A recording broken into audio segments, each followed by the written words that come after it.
Very excited for the season. Obviously, adding Chris Paul, giving us 48 minutes of Hall of Fame level point guard play. We're very excited about. It's the best team I've been involved with since I've been in the NBA. This is my I think 15th year overall. So you can't ask much more than that to have a real shot at winning the championship, and it's going to take a lot of hard work and execution, and I'm very excited. More or less echo the same sentiments. It's normally my offenses have been one kind of Hall of Fame point guard. Now we've got two that will be on the court the whole time. I'm really excited about that, but I'm also excited about the new additions that we have between P.J. Tucker and Imam Mute and Tark Black. That is, we've had a lot of brawn and defense, and they can make threes, and we're looking forward to trying to get as close as we can or better than Golden State. They seem to be the ones that set the bar, and we know it's a high bar, but we have a lot of potential, and now it's up to us to do the work and try to get it done. Y'all been talking for 2 months about how excited you are to see Chris and James play together. Now that it's almost that time, are you even more excited to finally see it? Well, I just say it's already been happening. I mean, they've been playing in gyms around the country and out of the country all summer, and just from my watching it, and coaches watch it even more than me. I mean, we're 100% certain it's going to work. Coach, have you had a chance, or of course you haven't, what kind of conversations have you had with Chris and James as far as how that dynamic is going to work with both being point guards and the ball dominant guards? Well, we've addressed it a lot, so we've talked about it a lot, but more importantly, they've talked about it. And, the first step is that do they want to share the ball? Do they want to make each other better? Will there be a synergy between the two? And that's where it starts. We'll all figure it out. And I know there'll be some maybe rough spots that might, the first exhibition game, we've got to see, who's turning around and looking for the ball. And, does that hurt the team, or is both of them looking? So we have little things to work out, but again, both of them are very willing to do whatever it takes to be the best that we can be. Now we just got to figure out what that is and keep improving on it all year. And so there shouldn't, anytime you have great players, there shouldn't be a problem if they all want to be great together and play together. So we have that down already. How might this change your offense? How's it changing? Yeah, does it look the same, or do you do things differently? Hopefully we're a little bit more efficient. Hopefully we're, we still want to have the same philosophies. We still do the same thing. The look could be a little different. We could go do some two-guard fronts, and I've never done that before. So we'll look into it, but we're going to experiment some. And then most of the time, if you give them freedom and you have certain philosophies that you want them to do, then they'll figure out what's comfortable for them. And by watching them and putting them in spots that they can succeed, both of them, and adjusting a little bit, to me, that's the process. And you get them to a point where they're really good together. And that just, like I said, the only hindrance for that, in my experience, has been they don't want to do that. One wants to dominate the ball. One doesn't want to do this, one doesn't want to do that. That's where you get involved. But when you have willing participants on the whole side, surely we can figure it out to the best of our ability. And Mike, can you address this in either one of you guys? This is the drive that James brings, one of the best players in the league, but he said after the season that he wants to keep getting better as a player. He's not satisfied where he is. From your seat, what do you think about when you hear that kind of stuff? Well, that's what it takes to win a championship or to pursue a championship, without a doubt. He has to get better all the time. If I'm not mistaken, I think he's lost 12 pounds from where we started here last year. If I'm not mistaken, I don't know for sure, but I think it was 10 or 12, something like that. So he's doing what he has to do. And also his ability to be able, okay, let's, hey Chris, come in. I'll give up, because in reality, and we won't say this too much in the sense that everybody's going to try to be as good as they can, but just like Kevin Durant and Steph Curry and those guys, you might give up your shot at getting the MVP because you're sharing the limelight. That's not a given, but that says a lot about a person. That, okay, I'm done with individual stuff. I'm done with, any kind of accolades. All I want to do is win. And, you know, it's easy to say. We all can say that. I don't know how many teams I've been on and go, oh, all I want to do is win. Well, everybody wants to win. But will you sit on the bench while we let these guys win? No, most of the time. Well, then you won't do everything. So it's one of those deals where his words and his actions have proven that he wants to win. And yeah, I just don't think he said enough about that. I would say from on my side, someone who's willing to say, hey, let's figure out how to keep making the team better. I'm gonna meet with players, and then you bring up something like, hey, what about Chris Paul? And he knows that may take, to coach's point, a role change, and he says, hey, let's just get the best players, because the only thing that matters is winning a championship.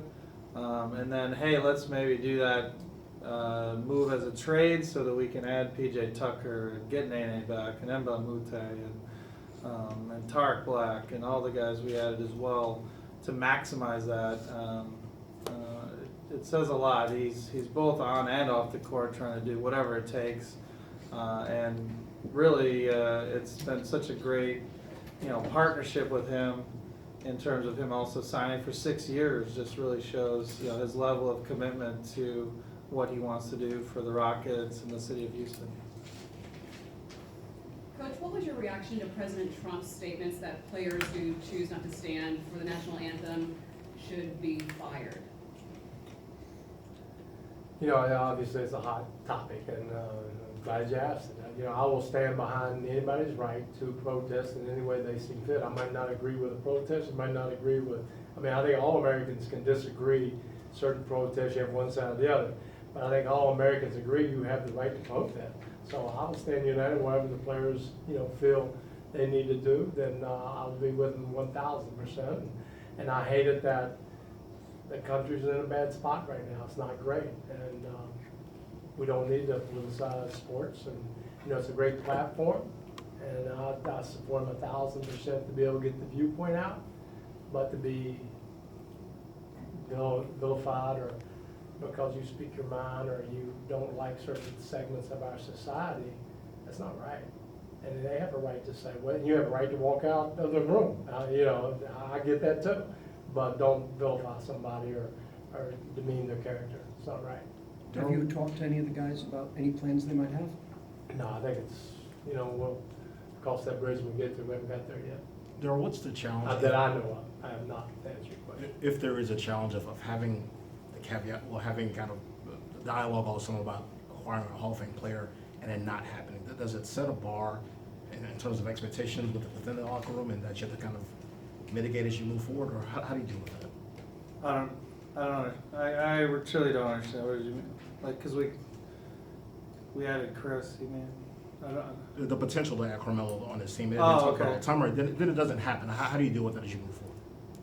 Honestly, it's not 100% hasn't been an issue. Obviously, we were involved in rumors. That was a situation where he was very interested in coming here. I think we had some interest if we could make it work out, but it never did. And all our players, from guy 1 to 20 right now, we're very excited with the people in the room, and there wasn't any discussion about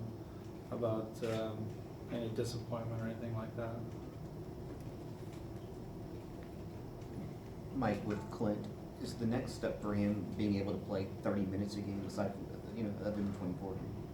That would be, yes. He said, and we don't have to have that because Nene's back, and then we have Tarek Black who will be able to contribute. But if I'm Clint Capella, I played 24 minutes last year.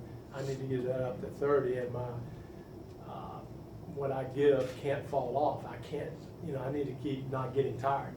I take him out, and I told him, I take him out because you look tired. You look laboring out there. You're not running the floor.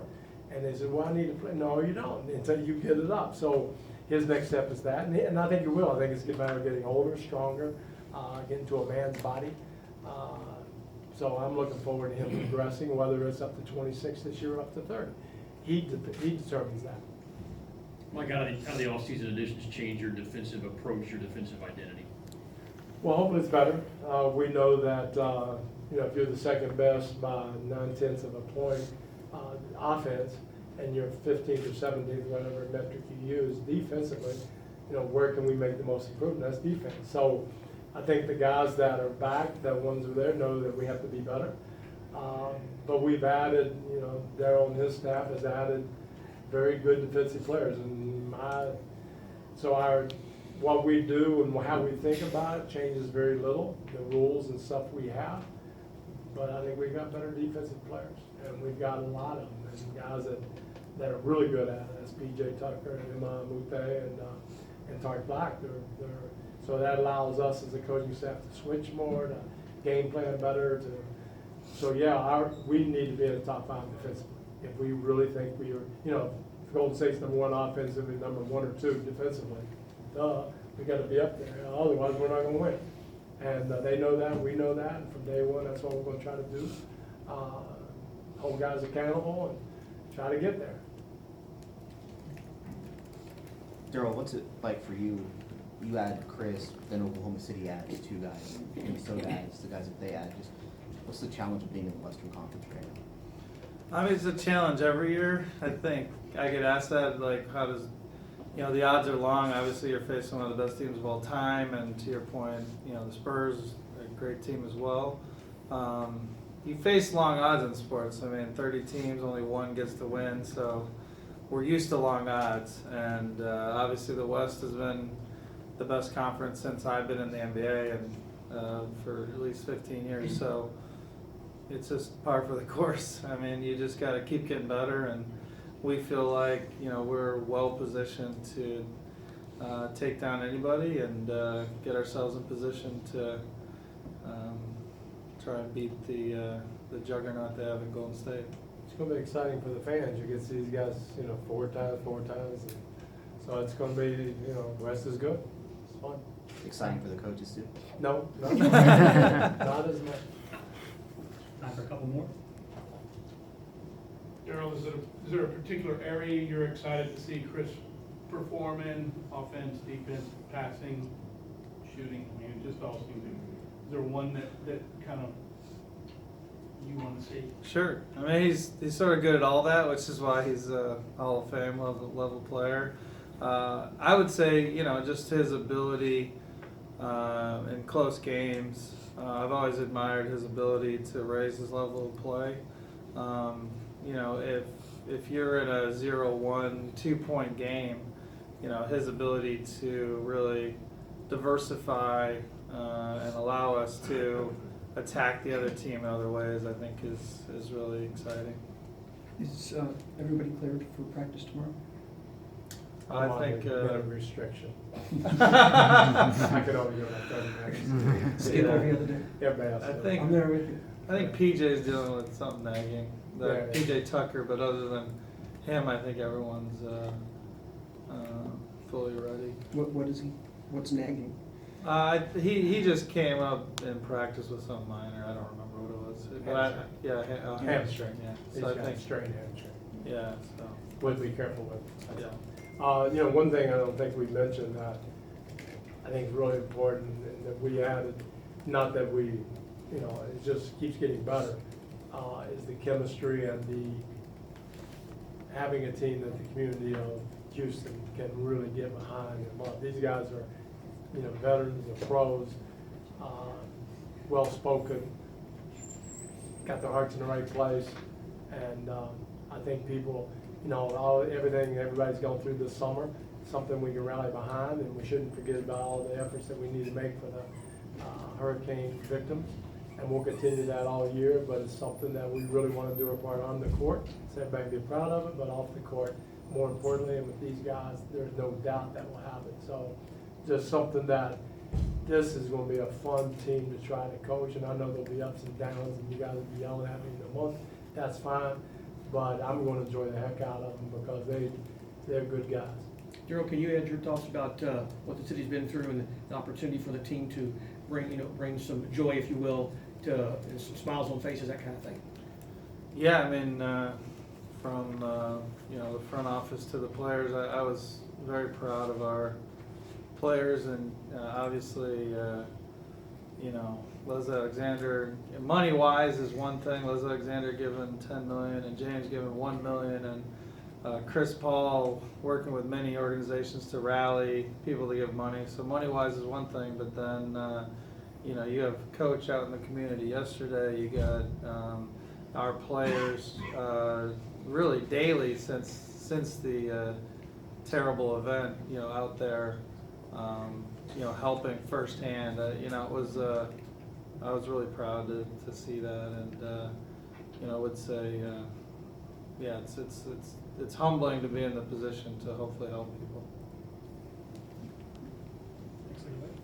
Good.